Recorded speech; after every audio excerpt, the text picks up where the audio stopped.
करे तर्क तथ्य मेरे सिद्धांतों के आधार पर यथार्थ को मद्देनजर रखते हुए मेरे समीकरण यथार्थ सिद्धांत मेरे सिद्धांतों के आधार पर आधारित अस्थायी समस्त अनंत विशाल भौतिक सृष्टि का तंत्र प्रकृत है। मैंने ऐसे स्पष्ट किया है तंत्र मंत्र चंद्र मैकेनिज्म एक्शन समझ या सृष्टि प्रकृति प्रत्यक्ष निष्पक्ष समझ तथ्य मेरे सिद्धांत जो भी वो सब कुछ प्रत्यक्ष है, चाहे सूक्ष्म या अनंत सूक्ष्म क्यों ना हो, जो प्रत्यक्ष समझ सकते हैं या फिर अनंत विशाल भौतिक सृष्टि क्यों ना हो, जो प्राकृतिक तंत्र पर आधारित है, प्राकृतिक तंत्र जो समय पर आधारित है। मैंने अपनी अस्थायी जटिल बुद्धि को संपूर्ण रूप से निष्क्रिय कर खुद से निष्पक्ष होकर खुद को समझकर खुद के स्थायी स्वरूप से रूबरू होकर जीवित ही हमेशा के लिए अपने अनंत सूक्ष्म अक्ष में समाहित हूँ, जिसके मात्र अंश के प्रतिबिंब से प्रतिबिंबित अनंत विशाल भौतिक सृष्टि प्रकृति प्रत्यक्ष है। अस्थायी जटिल बुद्धि प्रकृति के तंत्र पर आधारित है, पर मैं प्रत्यक्ष अनंत सूक्ष्म स्थायी ठहराव गहराई में हूँ। यहाँ मेरे अनंत सूक्ष्म अक्ष के प्रतिबिंब का भी स्थान नहीं है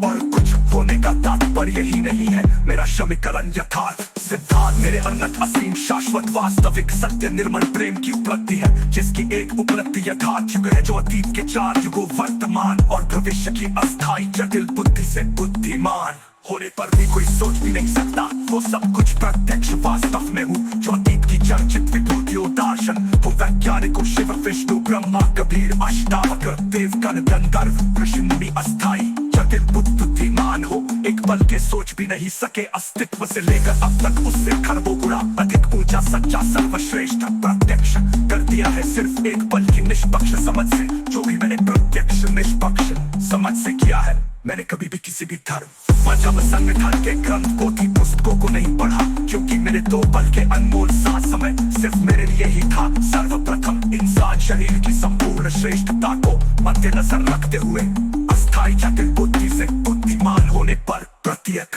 प्रजाति अस्तित्व के लिए ही प्रयासरत है। अगर मैं भी वो सभी करता तो उनसे भिन्नता और इंसान प्रजाति की सर्वश्रेष्ठता के कारण को स्पष्ट नहीं कर पाता। सरल सहज निर्मल प्रेम सत्य के बिना सब मानसिक रोग है जो सब प्रजातियों में उपस्थित है। इंसान प्रजाति के अलावा प्रत्येक प्रजाति एडवांस है। सिर्फ सारी कायनात में इंसान अस्तित्व से लेकर अब एडवांस होने के प्रयास में है।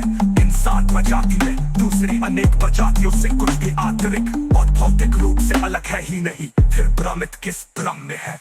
यही मानसिक रोग है और यही मानसिक रोग है। अगर हमारी गैलेक्सी में पृथ्वी भी न हो तो सिर्फ हमारे ही ब्रह्मांड को रत्ती भर भी फर्क ही नहीं पड़ता। इंसान प्रजाति की तो औकात ही क्या है, बस ये समझकर संतुष्ट रहो कि हम समूचे ब्रह्मांडी परिवार एक हिस्सा है। इस अहंकार में नहीं कि 2 व्यक्ति के परिवार में रहते हुए